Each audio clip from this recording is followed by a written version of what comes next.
आज हमारा टॉपिक है जिगर की सफाई के लिए बेहतरीन ग़िज़ाएँ। आपका जिगर बेसिकली टॉक्सिन्स मादे हैं, जो जहरीले मादे हैं, उनको बाहर निकालता होता है। वो खुद स्टोर नहीं करता। सिर्फ़ एक कंडीशन में स्टोर करता है, वो भी खुद स्टोर नहीं करता।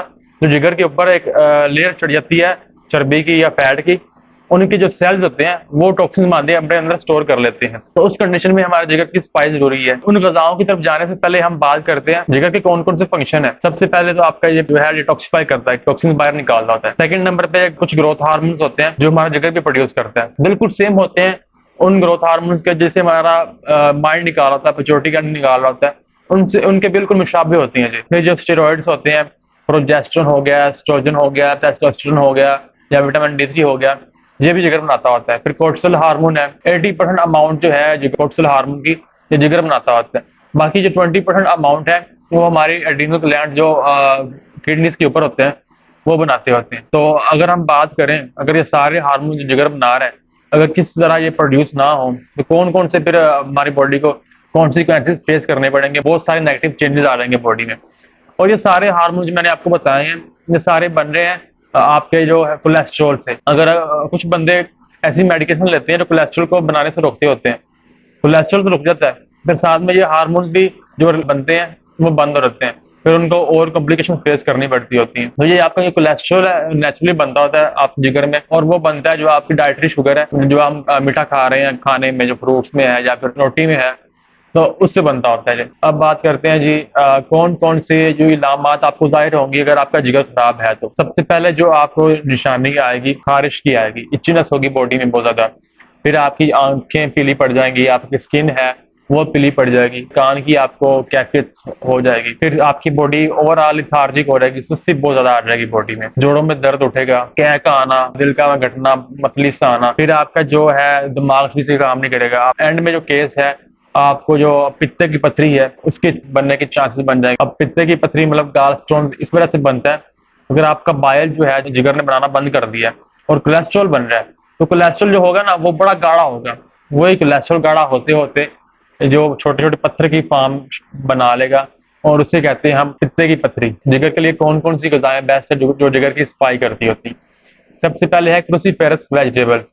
अब ये कौन सी है, कौन सी बला है क्रूसीफेरस वेजिटेबल्स? तो ये है बेसिकली जो आपकी गोभी है, बंद गोभी है, मूलियां होगी, शलजम होगी, और इसके अलावा जो साग है, ये क्रूसीफेरस वेजिटेबल्स में आता होता है। अब इन वेजिटेबल्स में केमिकल कंपाउंड होता है सल्फोराफेन। ये केमिकल कंपाउंड आपके जिगर की सफाई करता है और दूसरे फंक्शन अंजाम देता है। अब बात करते हैं कौन कौन से फंक्शन ये सर अंजाम देता है केमिकल जो सल्फोराफेन है। सबसे पहले तो ये सल्फोराफेन आपके जो लिवर में जो केमिकल्स है उनको बाहर निकालता है। सेकंड नंबर पे जो आपके लिवर की इंफ्लेमेशन है, ये उसको भी कम कर देते हैं। फिर आपकी जो जिगर में आप कैफीन कॉफी कंज्यूम कर रहे हैं या कोल्ड ड्रिंक्स कंज्यूम कर रहे हैं, उसमें भी कैफीन होती है, या फिर आप कोई ड्रग्स ले रहे हैं, उनके केमिकल कंपाउंड हमारी बॉडी में रहते हैं, या फिर कोई पॉइजन आ गई आपकी बॉडी में, तो सारी उन चीज़ों को भी ये बॉडी से बाहर निकालता होता है। मतलब कि ड्रग्स को भी, पॉइजन को भी, कैफीन या दूसरे केमिकल कंपाउंड को, सबको जो जहरीले होते हैं बॉडी के लिए, उनको बॉडी से बाहर निकालता होता है जैसे सल्फोराफेन। फिर ये आपकी जो ओवरऑल लिवर का फंक्शन है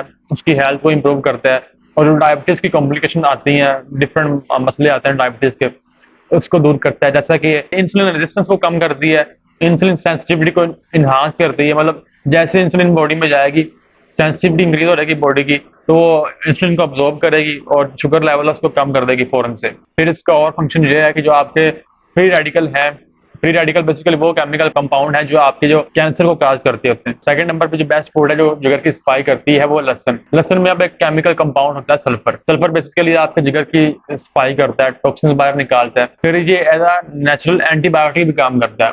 आपके जिगर में कोई जरासीम वगैरह है तो उसको बॉडी से बाहर निकालता है। ये एंटीबायोटिक के साथ साथ एंटी वायरल भी है, एंटी फंगल प्रॉपर्टीज भी रखता है, और एंटी बैक्टीरियल प्रॉपर्टीज भी रखता है। फिर इसके साथ साथ इसका फंक्शन है जो आपकी जिगर पे जो चर्बी की तह छड़ी हुई है उसको भी स्ट्रिप ऑफ करता है, बॉडी से बाहर निकालता होता है। और फिर इसका जो है कि एंटी इंफ्लामेटरी भी है, जिगर पे जो सोजिश होगी उसको कम भी करता है। इसमें एंटी कैंसर प्रॉपर्टीज भी होती हैं, और कैंसर के चांस बन रहे हैं उसको भी खत्म करता होता है ये लहसुन। तीसरे नंबर पे जो ग़िज़ा है जो जिगर को साफ करती होती है वो है हल्दी, टर्मरिक। अब टर्मरिक में एक केमिकल कंपाउंड होता है करक्यूमिन, वो जिगर की जो सोजिश है उसको कम कर रहा होता है। उसके बाद ये जिगर को हेल्प करता है उसके जो रीजनरेशन वाला प्रोसेस है या फिर रिपेयर वाला प्रोसेस है उसको बूस्ट करता है। अल्लाह ने निज़ाम रखा है सिर्फ जिगर में ही कि वो अपने आप को रीजनरेट कर सकता है। मतलब अगर कोई हिस्सा उसका रह गया या फिर वो खराब हो गया तो वो दोबारा से रिपेयर कर लेता होता है। या फिर हमने सुना होना है लिवर ट्रांसप्लांट का। होता है क्या, लिवर ट्रांसप्लांट में आधा जिगर हम किसी और को दे देते हैं। अब जिसको दिया हमने तो 3-4 माह बाद जो आधा लिवर था उसका भी पूरा डिवेल्प हो रहेगा, और जिसने दिया है उसके पास भी आधा था, वो भी 3-4 माह बाद पूरा लिवर बन जाएगा। तो ये है लिवर की रीजनरेटिव प्रॉपर्टीज और रिपेयर वाली प्रॉपर्टीज। करक्यूमिन ये उसकी कैपेबिलिटी को इंक्रीज करता है रीजनरेशन और रिपेयर वाले प्रोसेस में। उसके बाद ये है कि जो माइटोकॉन्ड्रिया है उसको स्टेबलाइज करता है। हम माइटोकॉन्ड्रिया समझ लें, ये बेसिकली सेल का पावर हाउस है। जैसे हमारे घर का पावर हाउस जनरेटर होता है या फिर वापडा से लाइन आ रही है, वो पावर देती होती है। सेल को पावर देती है माइटोकॉन्ड्रिया। अगर माइटोकॉन्ड्रिया का जो स्ट्रक्चर है वो खराब हो गया है, उससे ओवरऑल सेल को सफर करना पड़ना है, उसमें चेंजेस आ जाएंगी। तो ये हल्दी जो है ये आपके जो माइटोकॉन्ड्रिया है उसको स्टेबलाइज रखती है, उसकी शेप को चेंज नहीं होने देती। जब माइटोकॉन्ड्रिया की शेप चेंज नहीं होगी तो ओवरऑल सेल भी सही रहेगा और जो कैंसर के चांस हैं वो नहीं बनेंगे इस कंडीशन में। इसके साथ साथ जो आप जिगर पे चर्बी आ रही है ये उसको भी कम करता है। 4th नंबर पे है चुकंदर, बीट रूट। अब ये भी आपके जिगर को डिटॉक्सिफाई करता है, जो आपके जो टॉक्सिन्स हैं उनको बॉडी से बाहर निकालता है। उसके साथ जो आपके जो लीवर के एंजाइम्स हैं उनको कम करता है। जो आपका बाइल प्रोडक्शन है उनको इंक्रीज करता है, उसको एक्टिवेट करता होता है। और जो आपकी जो फैट है जिगर में, फैट के सेल्स हैं उनको कम करता होता है। इसके साथ साथ जो आपके जिगर के सेल्स हैं उसको प्रोटेक्ट करता है, जिगर की इंफ्लामेशन है उसको कम करता है। अब 5th नंबर पे जो फूड है वो है खुम्बियाँ या फिर मशरूम्स। अक्सर जो हमारे रेतले इलाके हैं वहाँ पे होती हैं।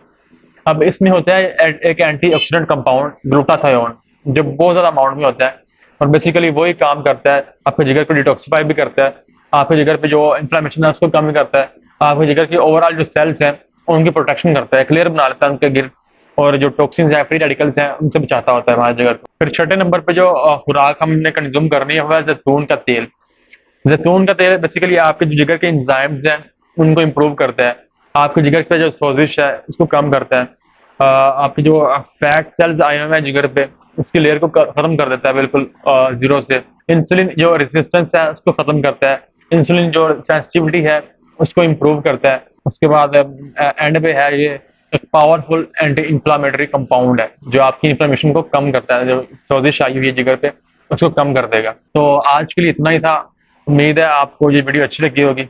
बाकी मिलते हैं नेक्स्ट वीडियो में। अल्लाह हाफिज।